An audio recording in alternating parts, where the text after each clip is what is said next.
Meus irmãos, quero trazer uma continuidade de alguma forma daquilo que eu comecei a falar no último domingo, nessa ação mais impessoal do que pessoal, no sentido de que não pensar em si, mas pensar no outro.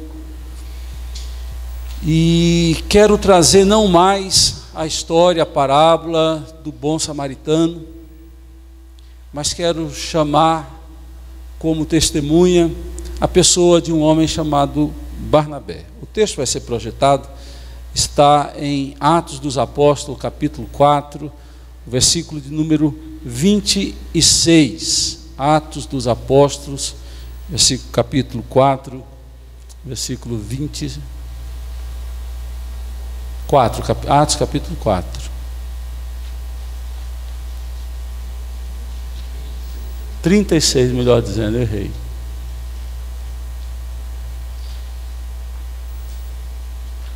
Quatro, 36.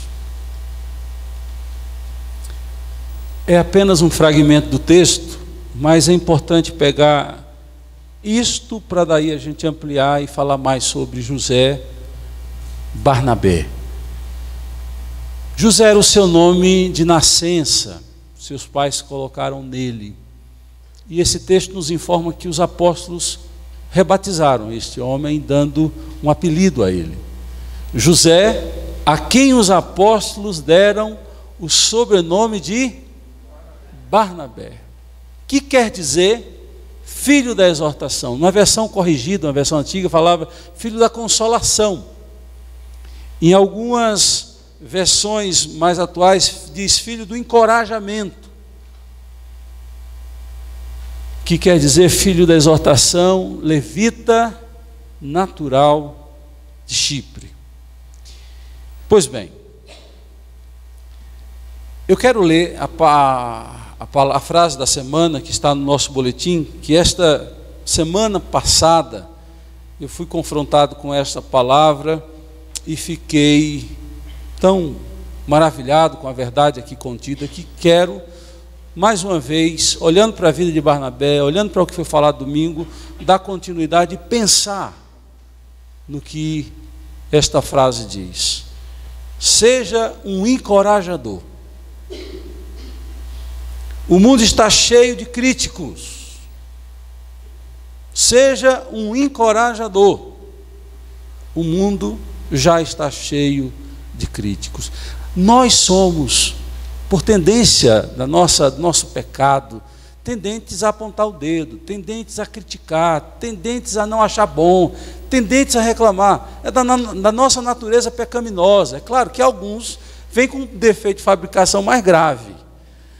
Aí, qualquer coisa reclama, por qualquer motivo aponta o erro, e nós precisamos crescer e mudar nisso. E a minha esperança é que a vida de Barnabé nos ajude a caminhar na direção de um altruísmo, de enfocar potenciais de pessoas e não os defeitos que elas têm hoje. Ver potencial não é deixar de ver defeitos. Ver potencial é ver que aquela pessoa que tem um defeito pode melhorar e pode ser melhor, pode se aperfeiçoar. A gente não consegue ver além da fachada. E dizem que Michelangelo, ele esculpiu alguns Davis e outros personagens, mas ninguém sabe quantos ficaram pela metade, porque ele não conseguia terminar e manter a perfeição. Mas uma coisa ele tinha, ele olhava uma pedra e conseguia ver o potencial daquela pedra, o que ele poderia fazer naquela pedra. O encorajador, o gestor de pessoas. Eu falava na escola dominical isto sobre Barnabé. Barnabé é o que hoje, nos recursos humanos, resolveu se chamar de gestor de pessoas. Era alguém que animava, exortava, encorajava. Ele preferiu isso a ser juiz do outro, a ser acusador do outro. E quando nós lemos o significado do nome de Barnabé, nós ficamos maravilhados, porque ele não só teve um nome, mas ele agiu conforme o nome.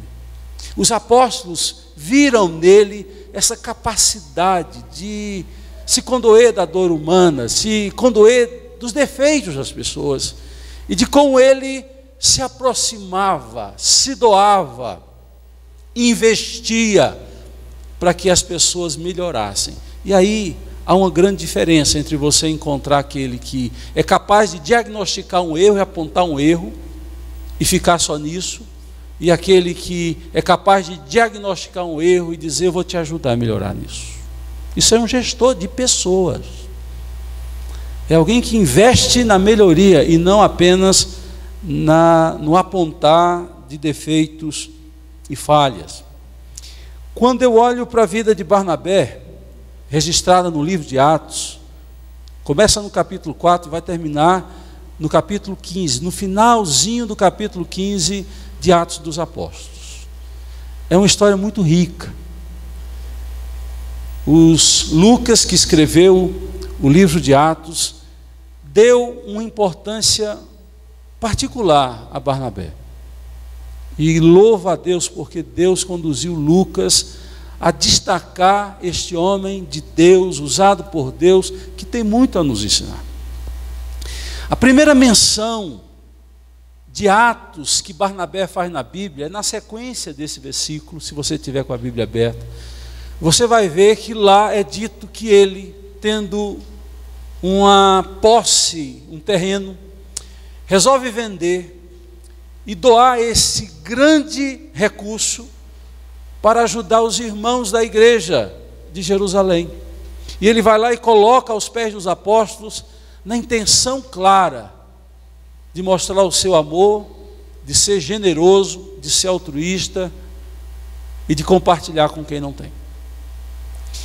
No capítulo 5, imediatamente, inicia-se a história de Ananias e Safira, que fazem o contrário.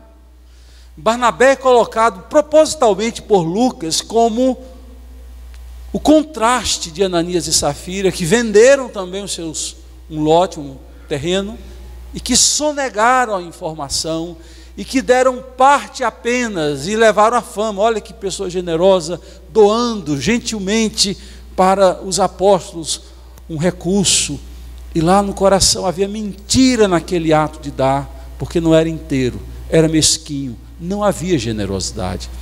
Barnabé não. Barnabé é um homem generoso. A primeira coisa que eu descubro de Barnabé é que esse homem coloca o reino de Deus sobre tudo. Sobre tudo. E quem coloca o reino de Deus sobre tudo, ele passa a viver uma vida de compromissos com esse reino, não com a igreja, instituição, não com o pastor, não com o ministério específico, mas com o reino de Deus. São pessoas que respondem a chamados de Deus. Se é preciso botar a mão no bolso, ele bota. Se é preciso socorrer alguém de madrugada, acordar de madrugada para dar um socorro a alguém, ele vai fazer isso. Se for preciso, depois da escola dominical, ficar, e ele estava com fome, ele fica, porque o reino de Deus vem em primeiro lugar. Ele não se prende a detalhes pequenos e não coloca os detalhes pequenos como coisas grandes. Ele sabe o que é grande, ele sabe o que é pequeno, e ele sabe que não há nada maior do que o reino de Deus, nem ele mesmo, nem ninguém. Quando eu vejo Barnabé sendo capaz de botar a mão no bolso, eu vejo o quanto ele está disposto a colocar a mão no coração. A sua disposição de meter a mão no bolso e investir na vida de alguém, no reino de Deus, demonstra como o seu coração está. Há uma associação muito grande nisso.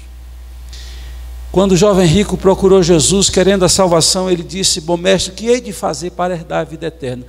Que intenção nobre desse jovem rico, querer a salvação. Normalmente quem é rico procura viver a vida eterna na terra, e ele não consegue, porque aqui tem fim. E quando Jesus disse para ele: vende tudo o que você tem, aí ele disse: aí não, né? Aí não. E resumindo a história, é dito que aquele jovem sai triste, cabisbaixo, vira as costas para Jesus, vira as costas para a salvação que ele tanto queria, mas quando o preço é colocado, ele desiste. E ele vai embora. E não é dito na Bíblia em momento algum se ele voltou, se ele repensou, se ele queria mesmo a salvação, a vida eterna. E Jesus coloca naquele episódio, não é que em todo caso você tem que demonstrar, viver, fazer um voto de pobreza para ser salvo, mas naquele caso, nós fazemos um casamento perfeito. Deus muitas vezes tem que provar a nossa fé, o nosso amor por Ele, mais do que o dinheiro. Numa igreja batista nós somos aspersionistas, nós derramamos água na cabeça. Nós molhamos muito, mas não molhamos o todo. Mas na igreja batista, um jovem foi ser batizado e ele botou aquela roupa branca por cima. Quando ele entrando na piscina, ele disse assim: pastor, esqueci minha carteira. Aí o pastor diz: vamos batizar a carteira também, meu irmão. Talvez ela precise ser batizada. Essa carteira precisa se converter. E a gente vê esse homem chamado Barnabé mostrando que o reino de Deus é maior do que tudo. Segundo lugar, nós vamos ver que Barnabé, ele tem algo tão profundo no seu coração, uma marca do amor de Deus tão grande na sua vida, que ele entende que por mais que ele tenha desejos pessoais, ele precisa também sacrificar os seus desejos pessoais pelas necessidades dos outros. Eu aprendi uma frase, não faz muito tempo, mas uma frase que para mim foi especial.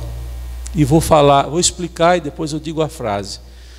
Nós muitas vezes somos criados ou vivemos em contexto que nós pensamos que o direito do consumidor se aplica também na vida espiritual. E a gente acha que nós temos direitos de reivindicar a Deus, de determinar a Deus. E a gente quer tudo. A gente não se contenta em ouvir um não de Deus, em um espere. Nós queremos tudo. E a frase que eu aprendi é: ninguém vai ter tudo nesta vida. Ninguém vai ter tudo nessa vida. Você vai ter alguma coisa, outra coisa, mas não vai ter isso. Já imaginou, gente? Uma pessoa bonita, bela, os olhos lindos. Se ele tivesse dinheiro, se ele tivesse tudo na vida, ainda cantasse bonito, ainda representasse muito bem, não tem um na vida que vai ter tudo, vai ser perfeito em tudo. Gabriela está reivindicando: não, Gabriela, fica na sua, não é assim não. E quando a gente entende isso, que Deus vai nos dar algo, e o que Ele nos der, eu vou ficar feliz com o que Ele está nos dando, eu vou entender que aquilo que eu queria vai ser para o outro. E se for para o outro, aleluia, glória a Deus. Glória a Deus. Eu falo isso por quê, queridos? Porque eu vejo que Barnabé era alguém que pensava no outro, muitas vezes pensava mais no outro do que em si mesmo, em alguns momentos. Porque toda vez, aí há uma doença numa atitude extrema. Toda vez que você nega-se completamente e só pensa nos outros, pode ser que você não está sendo bonzinho. Você está querendo chamar a atenção de outros e querendo comprar o amor do outro ao cuidar, ao ser atencioso, ao ser bem educadinho. E você não está sendo espontâneo, generoso. Você está querendo comprar inconscientemente os outros. Quando você se nega completamente, aceita tudo, pode bater, isso não é saúde. Isso não é saúde. Saúde é quando você se ama, quando você tem uma agenda de oração, procura o seu bem, mas na hora que alguém precisa, você diz: agora é sua vez, eu vou te ajudar. Quando você entende que tem horas que não é só você, tem horas que é o outro. Isso no relacionamento, isso na igreja, isso no casamento, isso entre filhos e filhas, irmãos e irmãos. A gente precisa aprender isso. Eu vejo Barnabé claramente desenvolvendo isso. Meus irmãos, Paulo, quando se converte, havia uma grande dúvida: será que esse homem se converteu? Nós somos informados no capítulo 9 de Atos, que indo para Damasco, Paulo tem uma visão, é confrontado por Jesus, descobre que Jesus é Senhor, e tudo muda na vida dele. Tudo muda. Ele sabe que no coração dele tudo tudo havia mudado. Mas aqueles irmãos que ele perseguia não sabiam bem. Ora, quem sabe se esse homem não está infiltrando no nosso meio para depois nos destruir? Essa foi a dúvida. E Paulo chega em Jerusalém, convertido, amando Deus, o coração em chamas. E todo mundo desconfiado, olhando para ele assim: ah, sei não. Barnabé é um homem sensível, diz a Bíblia que ele se aproxima de Paulo e, usando as suas credenciais de um homem que tinha reputação entre os apóstolos, diz: eu vou te levar lá. E apresentou esse homem aos apóstolos, fez a propaganda de Paulo, disse: eu acredito em você. Não tem coisa melhor, eu falava de manhã, quando alguém olha para você que já nem acredita em si mesmo e diz: eu acredito em você. Nós precisamos acreditar em Deus e acreditar nas pessoas também. Pessoas extremamente desconfiadas, maldosas, nunca vão acreditar nos outros. Barnabé, esse homem de grandeza, de porte, de estatura espiritual, pega Paulo e, usado por Deus, enquanto gente boa, gente crente, não estava acreditando na conversão de Paulo. João, Pedro, os outros apóstolos, pé atrás. Mas Deus tocou no coração desse homem, porque esse homem era grande, era generoso, não só em recursos financeiros, mas esse homem era generoso no coração. Olha aí, querido, não é só ser generoso, a generosidade não é vista apenas no dar material. A generosidade é vista no dar espiritual, no dar emocional. Ah, quantas pessoas mesquinhas no emocional e no espiritual. É conta-gotas. Pode ser meia gota, só que meia gota a gente não consegue, né, Solon? Meia gota não tem como. Ou gota inteira ou nada. E eu vejo esse homem fazendo isso por Paulo. Na primeira viagem missionária, que começa ali no capítulo 13 de Atos, aí tudo isso você vai ler em casa. Eu quero te dar essa semana esse desafio de você conhecer Barnabé e conhecer um pouco a fundo. Barnabé, ele é um homem de grande credencial entre os apóstolos. Ele vai, depois eu vou voltar um pouco para falar do capítulo 11 de Atos, mas permita-me falar do capítulo 13, que tem tudo a ver com o capítulo 9. Quando ele vai na primeira viagem missionária, ele vai com Paulo. E na primeira viagem missionária, os dois são parceiros de missão. E Lucas começa a contar lá e colocar Paulo na frente de Barnabé. Quando os dois são mencionados em Atos, salvo raras exceções, é apresentado: e Paulo e Barnabé chegaram àquela cidade. E Paulo e Barnabé. Em alguns casos está lá: e Barnabé e Paulo. O que aconteceu, queridos? Paulo começou a fazer sombra sobre Barnabé, a crescer mais, a aparecer mais. Aí eu vejo a grandeza e a generosidade desse homem aí. Porque na vida, muitas vezes, a gente não consegue ver o outro crescendo e deixar que o outro cresça. A gente ou vai por trás, dá um carrinho, ou puxa o tapete dele, ou faz como Neymar. Ele disse que não viu. E tem muita gente que diz que não viu, mas ele olha e vai fazendo a mira com o cotovelo. Vocês assistiram o Jogo do Brasil? A gente sabe que Neymar mirou.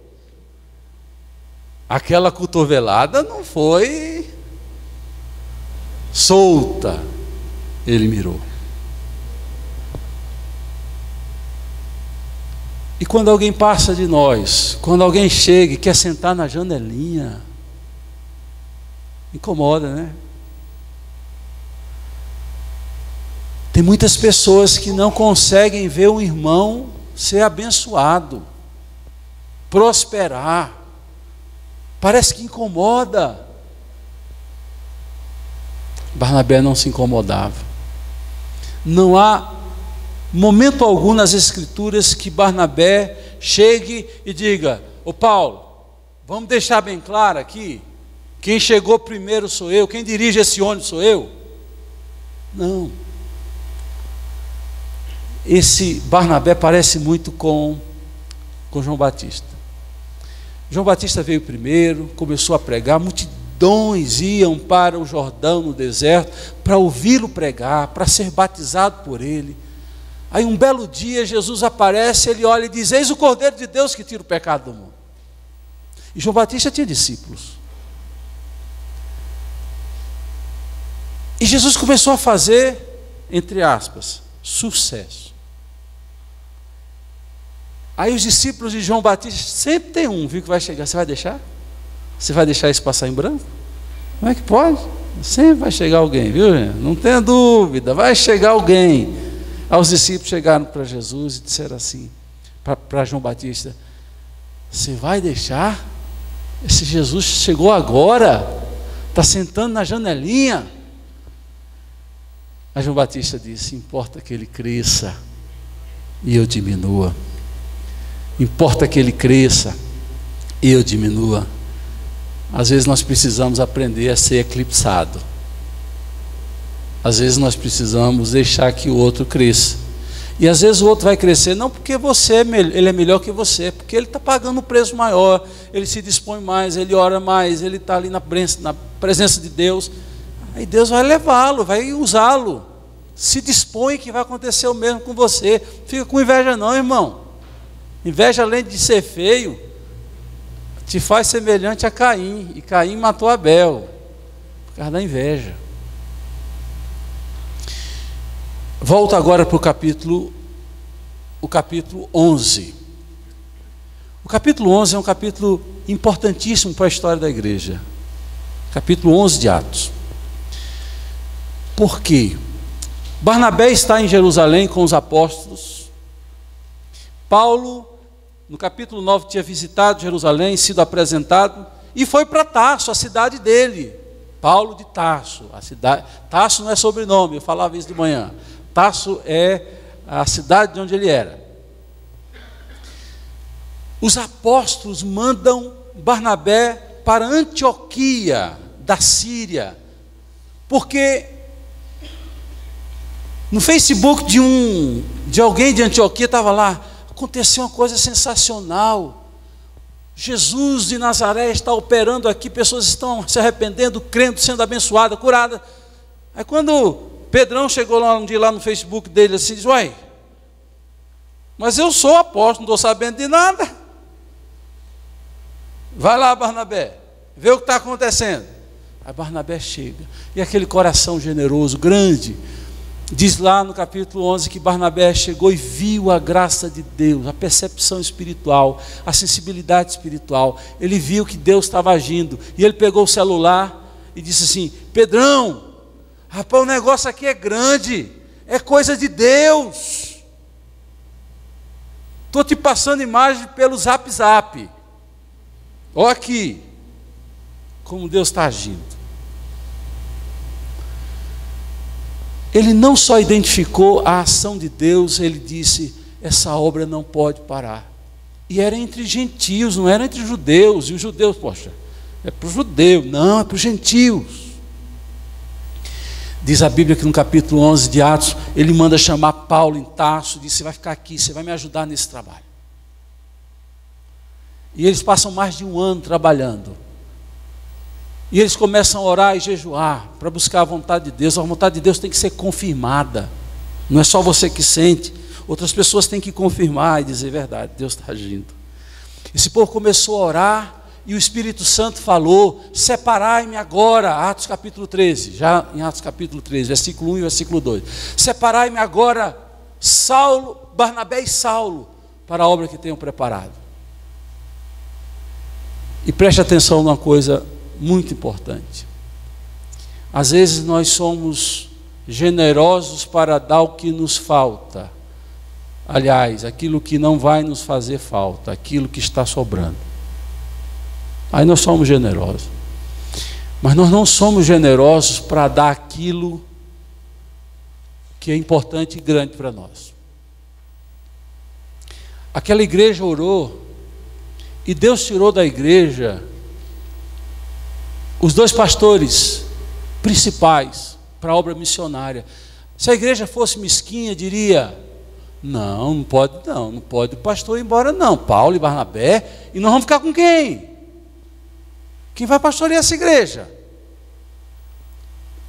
Mas havia um consenso. Vontade de Deus é com consenso, clareza. Deus não é Deus de confusão. A igreja diz: sim, Senhor. E puseram as mãos sobre eles, oraram, e eles foram enviados para a primeira viagem missionária. Aqui tem algo que eu vejo na vida de Barnabé, é quando a gente aprende nesse ato a colocar a vontade de Deus sobre a nossa própria vontade. Isso é algo que nós precisamos aprender. Por último, olhando para a história de Barnabé, eles vão para a primeira viagem missionária. Eu estou sendo bem sucinto, porque o dever de casa de vocês é estudarem a vida de Barnabé, que vai do capítulo 4 até o capítulo 15. Essa semana vocês não me escapam. Eles terminam a primeira viagem missionária ali no final do capítulo 14. Eles retornam para a igreja de Antioquia, dão um relatório, e está acontecendo um problema grande na igreja de Jesus ali. Por quê? Qual era o problema? Lembra que Paulo e Barnabé foram para os gentios, começaram a pregar o evangelho. Alguns crentes judeus disseram: peraí, vamos ver o que esse povo está fazendo. Chegaram lá e disseram: olha, vocês são gentios, Paulo disse que vocês têm que crer em Jesus, mas eu quero dizer uma coisa para vocês: além de crer em Jesus, vocês têm que viver como judeu. Aí criou uma confusão na cabeça do gentio. Peraí, nós não somos gentios? Será que a gente tem que viver como judeu? Tem que circuncidar? Tem que guardar a lei? Aí eles disseram: sim. Aí surgiu um problema. Esse problema foi ser resolvido em Jerusalém. Atos capítulo 15, o concílio de Jerusalém. Apóstolos, presbíteros, Paulo, Barnabé, homens de Deus se reúnem em uma reunião para debater o que é que eles iriam fazer com os gentios que estavam se convertendo. O gentio tinha que viver como judeu, sim ou não? Aí o debate correu e eles chegaram à conclusão e determinaram 3 coisas. Vocês vão ler lá. Que o gentio não era judeu e não precisava viver como judeu com as práticas dos judeus. E eles recebem a credencial de, com a carta dos apóstolos, irem por as igrejas que eles estiveram pregando e fundaram e contar o que a igreja de Jerusalém havia decidido. Aí eles fazem isso, voltam para Antioquia. Um belo dia Paulo olha para Barnabé e diz: vamos de novo. Vamos fazer a segunda viagem, vamos visitar as igrejas que nós criamos e fundamos. Vamos. Aí Barnabé disse assim: mas nós temos que levar João Marcos. Aí Paulo disse: o quê? Levar João Marcos. Com aquele cabra safado, nunca mais eu faço uma viagem. Acordei quem estava dormindo. Oh, glória a Deus, quando ele bota as coisas assim, vai acordar o povo. Com aquele cabra, não. Na primeira viagem missionária, Barnabé levou seu primo. João Marcos era parente de Barnabé. E João Marcos era filho. João Marcos é o que escreveu o Evangelho de Marcos. Não é Marcão? O que escreveu o Evangelho de Marcos é o João Marcos. É esse João Marcos da briga de Barnabé e Paulo.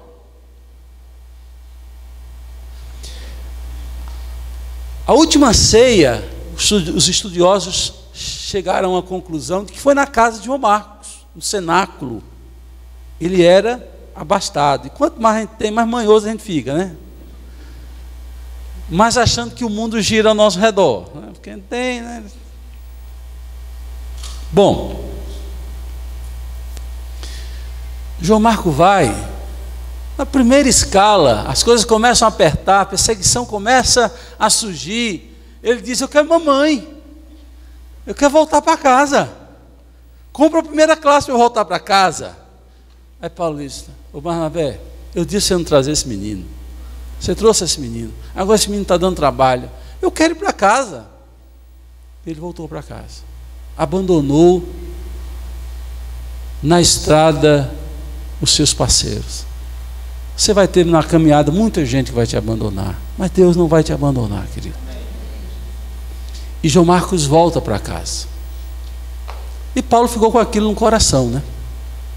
Paulo era diferente de Barnabé. E louvado seja Deus pelas diferenças. Nós não temos que ser iguais.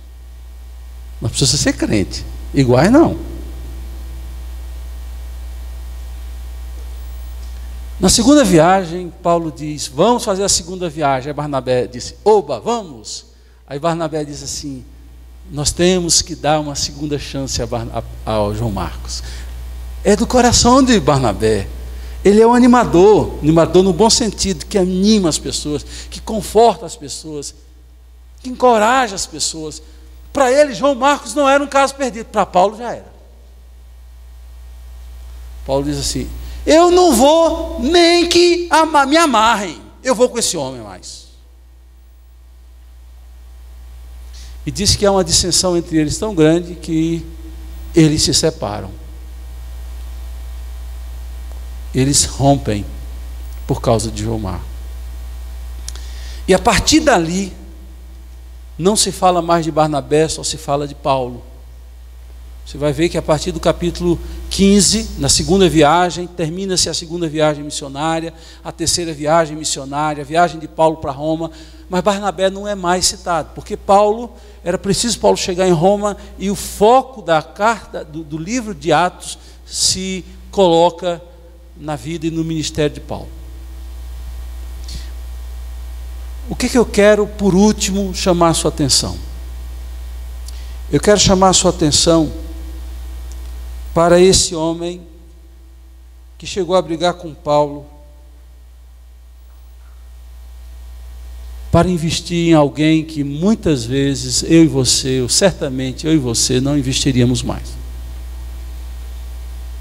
Quem se caleja de sofrer, de decepções, de traições, ele tende a dizer assim: não dá mais.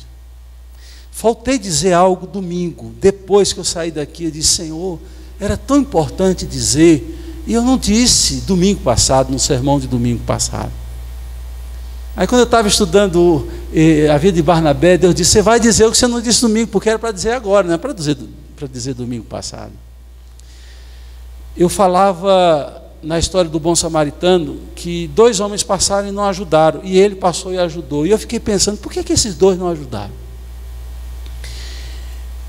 E dei algumas respostas e descobri outras. E uma das outra razão que eu descobri é que tem muita gente que foi ferida na caminhada, que ajudou muita gente, se decepcionou tanto, que ele no coração não se permite mais ajudar ninguém que está caído, porque quando ele ajudou, ele se deu mal. Alô? Alguém está me ouvindo? Aí a gente já não ajuda mais, porque a gente não quer sofrer, a gente não quer passar por decepção, a gente já desistiu, e é típico nosso isso. E Barnabé me ajuda a olhar de outra forma e dizer assim: apesar dos sofrimentos e decepções, eu preciso, não por mim, mas porque Deus quer em mim fazer uma obra para, ao investir novamente em pessoas, ser curado, porque tem muita gente que desistiu de ajudar, de se importar com quem está do lado, porque já sofreu demais. Sabe por que as pessoas ficam hoje, não namoram e não casam? Porque amor é uma experiência muitas vezes dolorosa. As pessoas têm medo de sofrer, de serem renegadas. E elas então entram no pseudo relacionamento, porque se não deu certo, não deu, eu não me envolvi. Isso não é liberdade, isso é medo de sofrer. E quem vive assim sabe que isso não traz felicidade a ninguém. Não traz. Você pode até pensar, mas não traz. Então as pessoas não investem mais porque já sofreram. Então a nossa igreja tem uma característica de ser muito acolhedora. Eu vejo que às vezes nós estamos perdendo isso. A gente passou por umas situações passadas aí, de ter ajudado pessoas e depois as pessoas terem virado contra nós, e a gente então fica com medo de receber as pessoas que estão frequentando a igreja, abrindo os braços, abraçando. Ouse fazer isso. Ouse fazer isso. Nós vamos lutar contra as nossas feridas, e Barnabé fez isso. E depois Paulo fez isso. Você sabia disso? Paulo, quando está escrevendo a sua segunda carta a Timóteo, Paulo está passando por um momento muito dramático na sua vida. Ele está velho, está preso em Roma, e ele está solitário. Ele diz assim: Demas, tendo amado o presente século, me abandonou. Crescente foi para a Dalmácia, e eu estou sozinho. Está lá, no capítulo 4, de 2 aos Coríntios, de 2 Timóteo, e eu estou sozinho. Quando vires, Timóteo, traz os livros que deixei em Troade, e traz-me João Marcos também, porque ele é muito útil para o ministério. Tem uns que demoram mais, né? Paulo demorou um bocado de tempo para começar a abrir o coração e dizer: traz João Marcos, aquele cabra quase safado. Outros têm mais facilidade. Demorando ou não, deixa Deus tratar o seu coração. Deus está tratando o meu coração, e isso é bom. Mas eu quero olhar para Barnabé e ver, e querer olhar para esse homem de Deus e dizer: eu quero ser generoso, altruísta, nesse nível, nesse porte, nessa grandeza. E você? Amém ou não amém? Amém. Que Deus abra o nosso coração e que Deus trabalhe em nossas vidas para podermos ser, não crente meia boca, mas crente boca cheia, que diz: glória a Deus. Deus seja louvado. Vamos orar. E coloque sua vida na presença do Senhor. E talvez hoje, quem sabe, você diz assim, ao terminar essa reflexão, diga assim no seu coração: eu quero ser Luciano das Consolações, Luciano o Encorajador. Aí você coloca o seu nome. Feche seus olhos e diga bem baixinho para você: eu quero ser, coloque o seu nome e diga: encorajador da consolação, para a glória de Jesus.